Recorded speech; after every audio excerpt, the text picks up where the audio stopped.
अस्सलाम वालेकुम।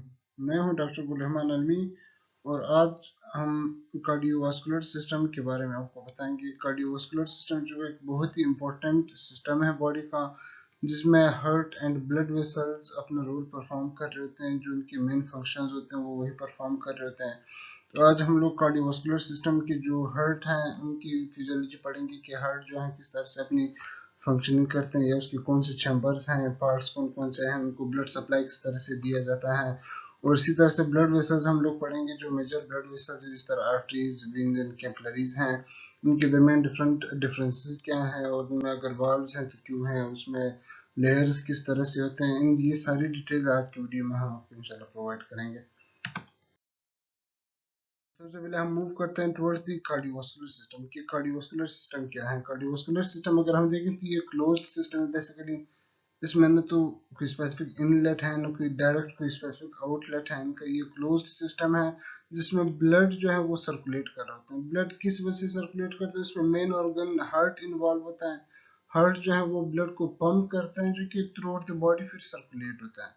और इसी तरह से जो ब्लड वेसल्स हैं ये बेसिकली एक पाथवे के तौर पे काम करते हैं कि वो उस ब्लड को बॉडी के हर एक टिश्यू, हर ऑर्गन तक या हर specific part of the body तक जो है वो ब्लड को डिलीवर करती है, एक पाथवे के तौर पे काम करती है। Heart is only a pumping organ. Blood vessels as a carrier के तौर पे काम करते हैं, और ब्लड जो है वो किसी भी मॉलिक्यूल को या किसी भी सब्सटेंस को कैरी कर रहा होता है। ब्लड वेसल्स एज अ रास्ते के तौर पे, रोड के तौर पे काम कर रहे होते हैं। जो मेन फंक्शंस है कार्डियोवास्कुलर सिस्टम की, वो अगर हम देखें तो इसमें सबसे जो मेजर फंक्शन है इनका वो ये है कि टू डिलीवर ऑक्सीजन, न्यूट्रिएंट्स या डिफरेंट जो वेस्ट प्रोडक्ट्स वगैरह हैं उनको रिमूव करते हैं, और जो न्यूट्रिएंट्स या ऑक्सीजन है वो बॉडी की तरफ पहुंचाएगा, जो कि एक बहुत ही इंपॉर्टेंट फंक्शन है। फॉर एग्जांपल बॉडी में काफी सारे इस तरह के सेंसिटिव ऑर्गन्स हैं जिनको अगर जो ऑक्सीजन है वो अगर सफिशिएंट अमाउंट में नहीं मिलता है, या उनको न्यूट्रिएंट्स अगर सफिशिएंट अमाउंट में नहीं मिलते हैं तो उनकी डेथ हो सकती है। जिस तरह की ब्रेन जो है वो विद इन 2 to 4 मिनट्स जो है ये ब्रेन टिश्यू जो है वो डेड होना स्टार्ट हो जाते हैं या डेथ हो जाती है ब्रेन टिश्यूज की। इसका मतलब है कि कार्डियोवास्कुलर सिस्टम एक बहुत ही इम्पोर्टेंट सिस्टम है बॉडी का, जिसकी वजह से बाकी बॉडी फंक्शंस जो है वो भी अपने रोल या अपने फंक्शंस परफॉर्म कर रहे होते हैं। मेजर फंक्शंस जो कार्डियोवास्कुलर सिस्टम के हैं वो एक तो ये कि रिमूव वेस्ट प्रोडक्ट्स, जो वेस्ट मटेरियल जो सेलुलर सेल्स के अंदर प्रोड्यूस हो रहे होते हैं। वेस्ट जिस तरह के कार्बन डाइऑक्साइड एक वेस्ट गैस है जो कि बेसिकली मेटाबॉलिज्म की वजह से प्रोड्यूस होता है। इसी तरह के और जो वेस्ट मटेरियल है उन सारों को ये कलेक्ट करते हैं।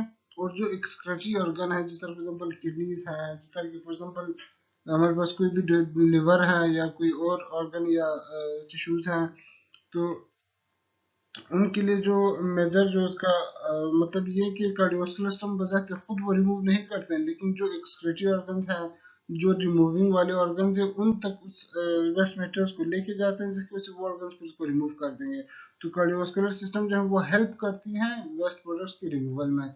इसी तरह से गैसियस एक्सचेंज जो कि एक बहुत ही इंपॉर्टेंट प्रोसेस है, इसमें ऑक्सीजन जो है वो टिश्यूज की तरफ जा रहा होता है, और इसी तरह कार्बन डाइऑक्साइड जो है वापस आ रहा होता है। तो गैसियस एक्सचेंज में भी ये अपना रोल प्ले करते हैं। इसी तरह से इम्यूनिटी में भी रोल प्ले करते हैं, क्योंकि इसी में कार्डियोवास्कुलर सिस्टम के थ्रू ही वाइट ब्लड सेल्स जो है वो मूव करता है, तो इम्यूनिटी में भी रोल प्ले करते हैं।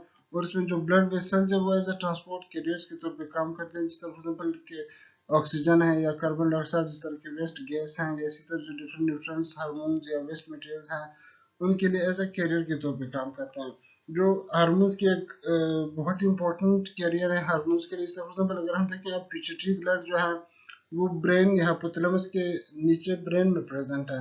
तो हाइपोथैलेमस कोई भी अगर वो हार्मोन फॉर एग्जांपल वेसोप्रेसिन अगर कोई हार्मोन वो रिलीज करेंगे, तो वो हार्मोन ब्लड के जरिए से पूरी बॉडी में ट्रांसफर होगी या किडनीज में वो जाएगी वो हार्मोन। इसका मतलब है कि कार्डियोवास्कुलर सिस्टम जो है वो एज ए कैरियर के तौर पे काम करेगा उन हार्मोन्स के लिए या न्यूट्रिएंट्स वगैरह के लिए, जिसमें हार्ट जो है वो मेन फंक्शन परफॉर्म कर रहे थे कि वो ब्लड को पंप करते हैं पूरे बॉडी में, ब्लड को पुश करते हैं पूरे बॉडी में बेसिकली हार्ट। तो इसके 3 मेजर कंपोनेंट्स हैं। जो ब्लड है हमारे पास, हार्ट है, ब्लड वेसल्स हैं। इसमें जो ये ब्लू जो है वो डीऑक्सीजनेटेड ब्लड शो करता है, जबकि जो रेड जो है वो ऑक्सीजनेटेड ब्लड शो कर रहा होता है। हार्ट में बेसिकली 4 चैम्बर्स होते हैं, और ये एक होलो मस्कुलर ऑर्गन है। होलो मीन्स कि ये इनसाइड के चैम्बर्स होते हैं। इस साइड ये खाली होते हैं, जहाँ पर ब्लड आता है वहाँ से फिर वापस जाता है। और ये होलो मस्कुलर ऑर्गन है, और ये 4 चैम्बर्स होते हैं इसके अंदर। इसका अगर हम साइज देखें तो वो फिस्ट जो किसी भी ह्यूमन, किसी भी इंडिविजुअल का जो फिस्ट है उसी के साइज के बराबर ही इसका साइज होता है। इसके अंदर जो है बेसिकली 4 चैम्बर्स होते हैं, एक राइट एट्रियम, 2 एट्रियम्स होते हैं, एक राइट एट्रियम और एक लेफ्ट एट्रियम, 2 वेंट्रिकल्स हैं, एक राइट वेंट्रिकल और एक लेफ्ट वेंट्रिकल, और इनके दरमियान लेयर्स जो है वो प्रेजेंट होते हैं। और इन ये जो हमेशा ब्लड जो है वो, ये जो ऑक्सीजनेटेड ब्लड है वो जिस तरह यहाँ पे ब्लू शो हो रहा है, जो डीऑक्सीजनेटेड ब्लड है वो हमेशा जो है वो हार्ट के राइट साइड पे फ्लो करेगा। फॉर एग्जांपल जो डीऑक्सीजनेटेड ब्लड है वो बॉडी से इंफीरियर वेना की ओर जो कि lower side of the body से ब्लड लाएगी, सुपीरियर वेना की ओर जो कि upper side of the body से ब्लड लाएगी। ये ब्लड को राइट एट्रियम में पोर करेंगे, राइट एट्रियम से राइट वेंट्रिकल में जाएगी, राइट एट्रियम से राइट साइड वाले वेंट्रिकल में जाएंगी, लेफ्ट साइड में नहीं जाएगी।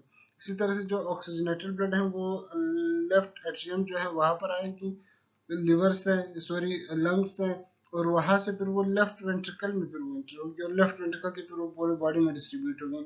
यहाँ पर अगर हम देखें तो यहाँ पर डिफरेंट जगहों पे वाल्व्स लगे होंगे, जैसे यहाँ पर वाल्व्स लगे होंगे, यहाँ पर वाल्व्स लगे होंगे, यहाँ पर ये डिफरेंट जो हमारे पास वो हैं, डिफरेंट जो हमारे पास चैम्बर्स हैं, फॉर एग्जांपल लेफ्ट एट्रियम और लेफ्ट वेंट्रिकल के दरमियान यहाँ पर वाल्व लगे होंगे, तो राइट एट्रियम और राइट वेंट्रिकल के दरमियान यहाँ पर ट्राइकस्पिड और बाइकस्पिड, यहाँ पर ट्राइकस्पिड वाल्व होते हैं राइट साइड पे, यहाँ पर मिट्रल वाल्व्स होते हैं कि यहाँ पर प्रेजेंट है। इसी तरह यहाँ पर भी वाल्व्स होते हैं। तो ये डिफरेंट वाल्व्स हैं जो कि हार्ट की किसी भी सारों ओपनिंग्स पे प्रेजेंट होते हैं, जिनका मेन फंक्शन ये होता है बेसिकली कि वो बैक फ्लो ऑफ ब्लड जो है उसको प्रिवेंट करेंगे ये वाल्व्स।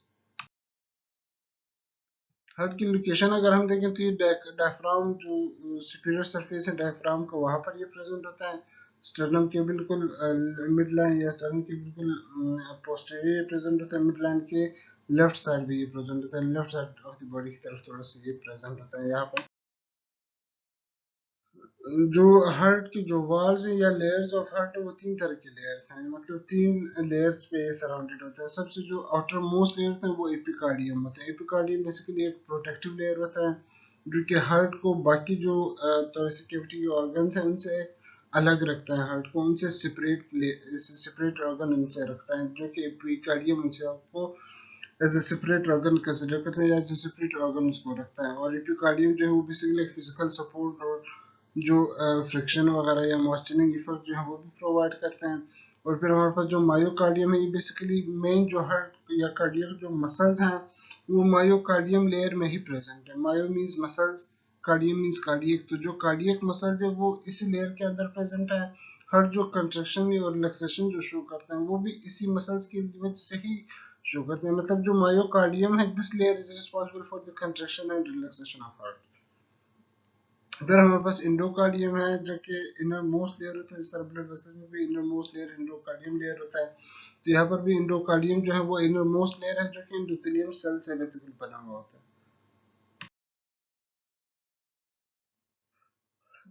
हार्ट के चैम्बर्स जिस तरह मैंने पहले बताया, इसमें 2 मेजर चैम्बर्स हैं, एट्रियम और वेंट्रिकल्स। जो ऊपर वाले चैम्बर्स हैं उनको हम लोग एट्रिया या एट्रियम्स कहते हैं, जो लोअर वाले चैम्बर्स जिसको लोअर नीचे वाले चैम्बर्स उनको हम लोग वेंट्रिकल्स कहते हैं।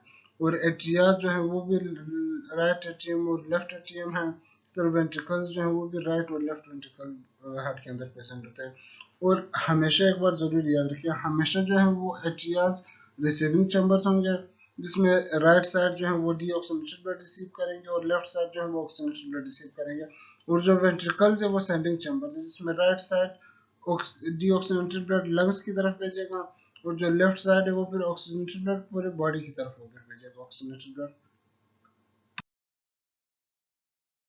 हार्ट अगर हम देखें तो इसके जो चैम्बर्स की सर से वर्किंग कर रहे हैं, हार्ट में जो है वो 4 चैम्बर्स हैं, 2 एट्रियम और वेंट्रिकल, 2 एट्रियम और 2 वेंट्रिकल्स है। और इसमें ये होता है कि जो सबसे पहले दोनों एट्रियम्स जो है वो इकट्ठे कंट्रैक्शन शो करेंगे, उसके बाद दोनों वेंट्रिकल्स इकट्ठे कंट्रैक्शन शो करेंगे। कभी भी इस तरह नहीं होगा कि दोनों वेंट्रिकल्स और दोनों एट्रियम्स चारों के चारों चैम्बर जो है वो एट अ टाइम जो है वो कंट्रैक्शन शो करें। हमेशा इस तरह से होगा कि पहले जिस तरह यहाँ पर आप देख सकते हैं कि यहाँ पर कोई भी रिस्पॉन्स जब आता है सबसे पहले दोनों वेंट्रिकल जो है राइट वेंट्रिकल और लेफ्ट वेंट्रिकल वो कंट्रैक्शन शो करेंगे। उनकी कंट्रैक्शन के बाद ब्लड जो है वो वेंट्रिकल्स के अंदर आ जाएगी, फिर राइट और लेफ्ट वेंट्रिकल्स कंट्रैक्शन शो करेंगे, और यही कंट्रैक्शन जो ईसीजी ग्राफ होते हैं वहां से हमें नोट हो रहे होते हैं, जो कि फॉर एग्जांपल पीक जो है वो एट्रियम्स की कंट्रैक्शन शो करता है। सर यहाँ पर आप देख भी रहे हैं कि पी की एट्रियम्स की कंट्रैक्शन शो करता है। फिर एक पॉइंट आता है कि वेंट्रिकल्स कंट्रैक्शन शो करते हैं, और वो ये क्यू आर एस पीक जो है ये फिर वेंट्रिकल्स की कंट्रैक्शन शो करता है। अब यहाँ पर क्वेश्चन ये है कि पी पीक अगर हम देखें तो ये छोटी है, लेकिन क्यू आर एस पीक जो है वो लंबी है। इसकी रीजन ये है क्योंकि जो वेंट्रिकल्स हैं वो फोर्सफुली कंट्रैक्शन शो करते हैं। वेंट्रिकल्स में ब्लड पूरी बॉडी को भी पहुंचाना होता है, वेंट्रिकल्स में ब्लड लंग्स की तरफ भी पहुंचाना होता है ताकि वो ऑक्सीजनेटेड करके ऑक्सीजनेशन उसकी हो जाए।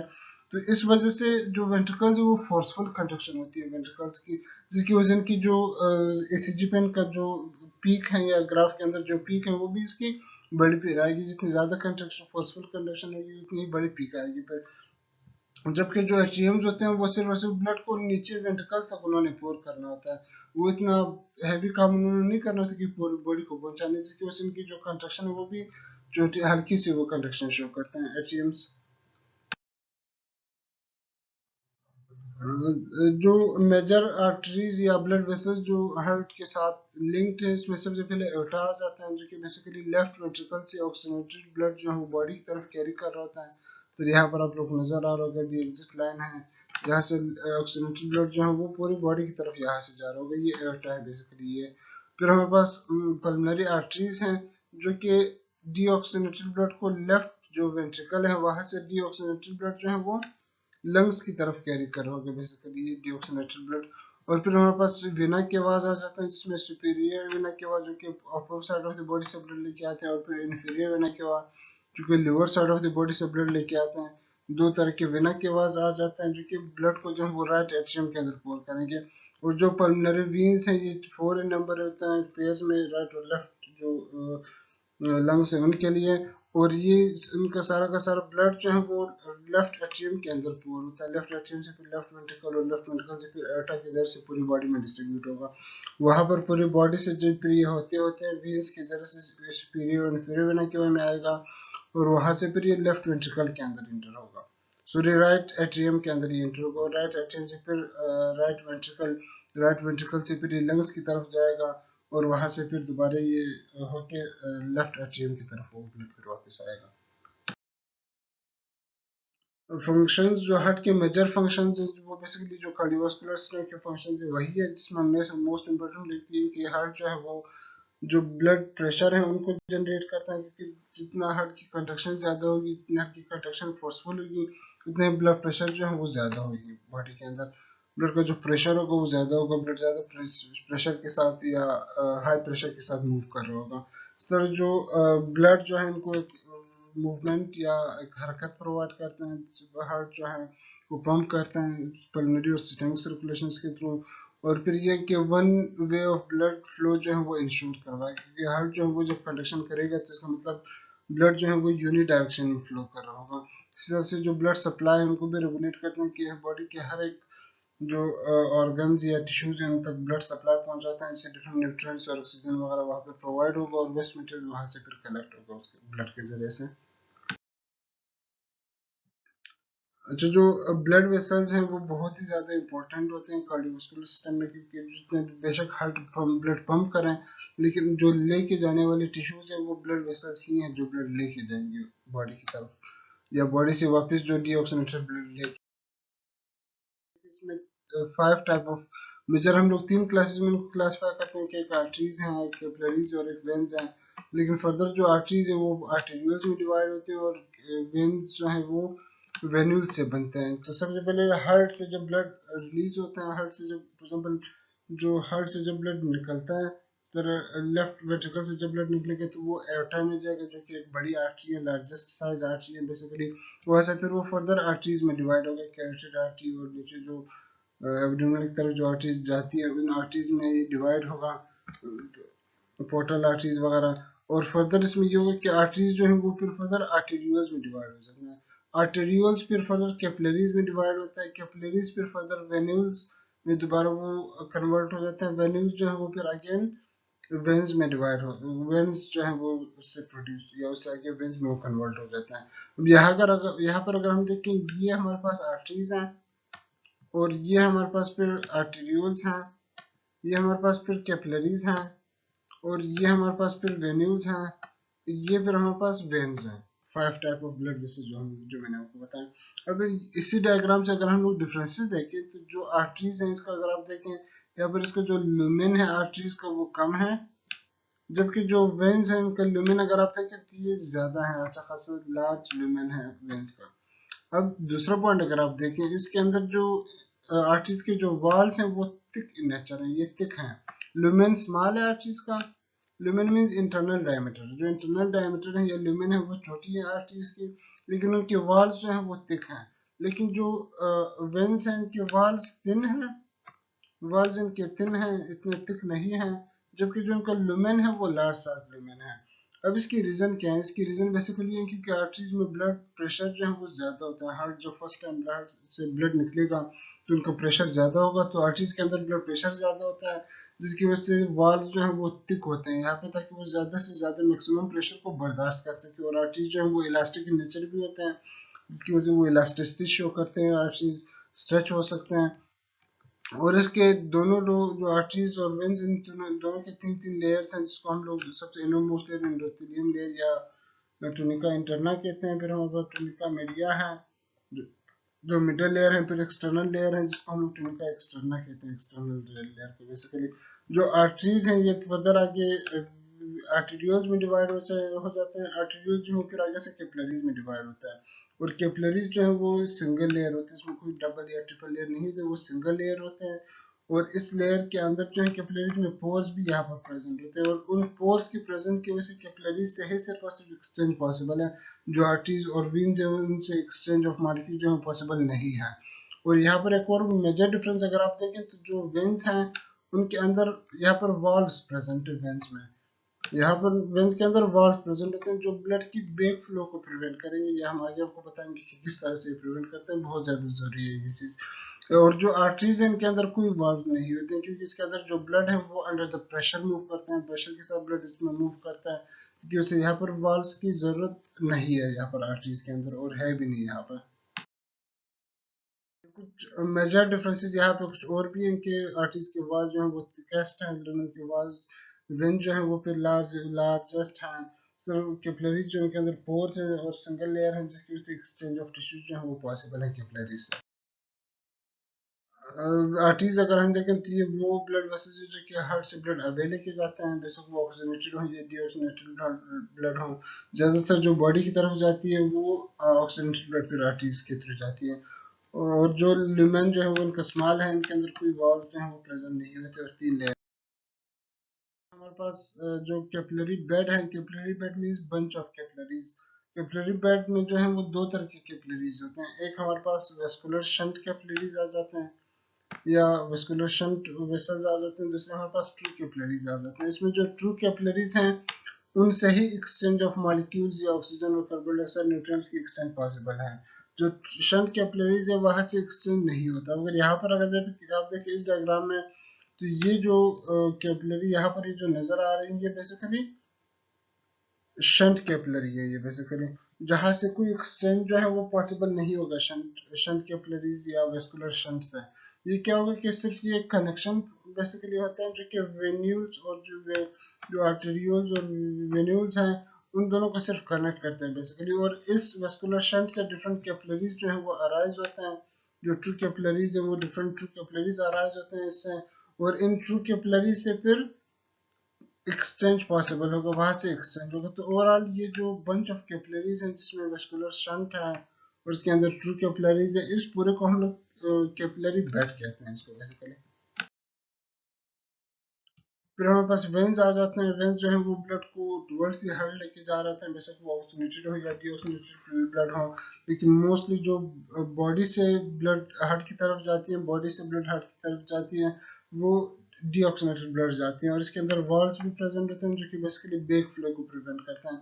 अब वेन्स अगर आप देखें तो वेन्स में ब्लड जो है वो इवन अगेंस्ट ग्रेविटी मूव कर रही है, मतलब फॉर एग्जांपल जब ब्लड फीट की तरफ जाती है तो पाँव से दोबारा ब्लड ऊपर आता है फिर हार्ट की तरफ, मतलब ब्लड जो है वो अगेंस्ट द ग्रेविटी मूव करता है। तो अब ये किस तरह जरूरी है जो आप लोग यहाँ से समझ सकते हैं कि why blood moves in veins even against the gravity. तो यहाँ पर दो मेजर रीजन है, एक जो है वो यहाँ पर वाल्व्स लगे हुए हैं जो कि बैक फ्लो प्रिवेंट कर रहा होगा, और दूसरा जो मसल्स है वो कंट्रक्शन करते हैं। फॉर एग्जाम्पल जब मसल्स यहाँ पर कंट्रक्शन करेंगे तो ब्लड जो है वो आगे मूव होगा। आगे क्यों मूव होगा? क्योंकि पिछला वाल बंद होगा, जिसकी वजह से ब्लड जो है वो मजबूरन कोई ये एक ही रास्ता होगा उनके लिए कि वो ऑनवर्ड आगे मूव करें। जब ब्लड आगे जाएगा तो यहाँ पर ये जो मसल्स होंगे, यहाँ पर जो मसल्स प्रेजेंट है वो कंट्रक्शन शो करेंगे, और इस तरह से इनका पिछला वाल्व क्लोज होगा और ब्लड जो है वो इससे और ज्यादा आगे जाएगा। फिर इसी तरह से step by step muscles construction करते रहेंगे कंटिन्यूअसली, और ब्लड जो है वो ऑनवर्ड हार्ट की तरफ मूव करता जाएगा। तो दो रीजन है जिसकी वजह से ब्लड अगेंस्ट द ग्रेविटी और वेन्स में मूव करते हैं। एक यहाँ पर वाल्व्स प्रेजेंट है जो बैक फ्लो प्रिवेंट करेंगे, दूसरा ये कंट्रक्शन ऑफ मसल्स की वजह से जो है वो ब्लड आगे मूव करेगा। जो कार्डियोवास्कुलर सिस्टम है इसमें तीन तरह के ब्लड सर्कुलेशन इसके अंदर मूव करते हैं। सबसे पहले जो मोस्ट इम्पोर्टेंट है वो कोरोनरी सर्कुलेशन है। कोरोनरी सर्कुलेशन में नाम से जाहिर है कि कोरोनरी जो है वो कोरोनरी आर्टरीज से नाम निकला है। कोरोनरी आर्टरीज मींस कि वो आर्टरीज, कोरोनरी आर्टरीज वो आर्टरीज या कोरोनरी ब्लड वेसल्स वो ब्लड वेसल्स होते हैं जो हार्ट मसल्स को ऑक्सीजन सप्लाई करते हैं। जो हार्ट के अपने मसल्स है, जो कार्डियक मसल्स है, वो ब्लड जो है वो न तो वो ब्लड हार्ट चैम्बर से डायरेक्टली नहीं लेते हैं। तो वो क्या, तो वो फिर कहाँ से ब्लड लेंगे? उनको भी तो ऑक्सीजन की जरूरत है, न्यूट्रिएंट्स की जरूरत है और पैरामीटर्स की जरूरत है। तो जो कार्डियक मसल्स हैं वो कार्डियक मसल्स के अंदर या हार्ट के अंदर अपने आर्टरीज प्रेजेंट है जिनको हम लोग कोरोनरी आर्टरीज कहते हैं। तो अब ये सारे के सारे जो है वो कोरोनरी आर्टरीज हैं जो कि एorta से कोरोनरी, जब ब्लड एorta के अंदर आएगा, तो ये एorta है, एorta के अंदर जब ब्लड आएगा एorta से ही कोरोनरी आर्टरी जो है वो ओरिजिनेट होगी, स्टार्ट होगी, जो कि थ्रू आउट द हार्ट जो है ये फिर ब्लड को सर्कुलेट कर रही होगी। तो अब यहाँ पर अगर आप देखेंगे ब्लड जब एorta की तरफ आएगी तो एorta से ब्लड जो है वो फिर हार्ट की तरफ डिस्ट्रीब्यूट होगी कोरोनरी आर्टरीज के जरिए से, anterior side of the heart की तरफ डिस्ट्रीब्यूट होगी। इसी तरह फिर एक ब्लड वेसल्स जो है वो फर्दर ब्लड को फिर पोस्टीरियर साइड की तरफ लेके आ रही होगी, और वहां से जो posterior side of the heart and posterior muscles of the heart जो है उनकी तरफ फिर ब्लड जाएगी। ये जो सर्कुलेशन है जिसमें हार्ट मसल्स को ब्लड मिल रहा होता है इसको हम लोग कोरोनरी सर्कुलेशन कहते हैं बेसिकली, जिसमें ब्लड सिर्फ और सिर्फ हार्ट मसल्स को मिल रहा है, हार्ट चैम्बर को नहीं। बस पल्मोनरी सर्कुलेशन आ जाता है। पल्मोनरी सर्कुलेशन बेसिकली यहाँ से स्टार्ट होता है। आप इसको बेसिकली यहाँ से स्टार्ट करें, यहाँ से स्टार्ट करें कि सबसे पहले जो डीऑक्सीनेटेड ब्लड है वो हार्ट की तरफ आएगा, सुपीरियर वेना केवा से, सुपीरियर वेना केवा से और इंफीरियर वेना केवा से डीऑक्सीनेटेड ब्लड जो है वो हार्ट के राइट एट्रियम में आएगा, राइट एट्रियम से फिर राइट वेंट्रिकल में आएगा, राइट वेंट्रिकल से ये इस तरह जाते हुए लंग्स की तरफ ब्लड जाएगा, लंग्स में जो है वो जाके डीऑक्सीनेटेड ब्लड जो है वो लंग्स की तरफ जाएगा और वहां से उसके साथ ऑक्सीजन अटैच होगा, और ऑक्सीजन ब्लड जो है वो पल्मोनरी वेन्स के जरिए से हार्ट के लेफ्ट एट्रियम के अंदर आएगा। लेफ्ट एट्रियम से फिर जो मिट्रल वाल्व है, बाइकस्पिड वाल्व है, उससे वो लेफ्ट वेंट्रिकल के अंदर ब्लड फिर आएगा। जिस तरह यहाँ पर ये मूव भी कर रहे हैं यहाँ पे, यहाँ से फिर जो लेफ्ट वेंट्रिकल जब कंट्रैक्शन करेगा तो ब्लड यहाँ से फिर एorta में जाएगा। एorta से ब्लड जो है वो कोरोनरी सर्कुलेशन भी फिर एorta से ही स्टार्ट होगा। जो कोरोनरी सर्कुलेशन है, जो कोरोनरी आर्टरीज है वो एorta से ओरिजिनेट होंगी, जो हार्ट मसल को ब्लड सप्लाई करेगा। इसी तरह से एorta से जो है वो कैरोटिड आर्टरीज ओरिजिनेट होंगे जो above side of the body है, हमारे शोल्डर्स वगैरह है, हेड है, वो आगे फिर फर्दर और डिवाइड होते हैं। इन एरिया को जो है वो ब्लड सप्लाई कर रहा होगा। इसी तरह एorta जो है वो lower side of the body से फिर यहाँ से आर्टरीज और ज्यादा आर्टरीज ओरिजिनेट होते हैं। मतलब ये कहने का है कि एorta से ही फिर ब्लड पूरी बॉडी में डिस्ट्रीब्यूट होता है। ये जो ओवरऑल सर्कुलेशन है जिसमें ब्लड जो है वो लंग्स की तरफ जा रहा था, लंग्स से वापस डीऑक्सीनेटेड ब्लड आ रहा था, इस प्रोसेस में लंग्स की इन्वॉल्वमेंट है, इस सर्कुलेशन को हम लोग पल्मोनरी सर्कुलेशन कहते हैं। लेकिन जो एorta की बाद वाली सर्कुलेशन है उसको फिर हम लोग सिस्टमिक सर्कुलेशन कहते हैं, जो ऑनवर्ड में आप लोगों को बताऊंगा। अब यहाँ पर अगर देखें सिस्टमिक सर्कुलेशन में क्या होगा कि ब्लड हार्ट से पूरी बॉडी में जा रहा है। जो राइट वेंट्रिकल से लंग्स की तरफ जा रहा था और लंग्स से वापस आ रहा था वो पल्मोनरी सर्कुलेशन था। लेकिन सिस्टमिक सर्कुलेशन मींस कि लेफ्ट वेंट्रिकल से ब्लड पूरी बॉडी में जा रहे हैं एorta के जरिए से, और पूरी बॉडी से फिर सुपीरियर इंफीरियर होने की वजह से ब्लड जो है वो राइट एट्रियम के अंदर आ रहा है। इस सर्कुलेशन को फिर हम लोग सिस्टमिक सर्कुलेशन कहते हैं, जिसमें डिफरेंट आर्टरीज जो है वो इन्वॉल्व होते हैं, हर एक ऑर्गन के स्पेसिफिक आर्टरीज हैं जो इन्वॉल्व होते हैं और ब्लड जो है वो उस ऑर्गन को प्रोवाइड कर रहे हैं basically. Thank you so much for listening our lecture.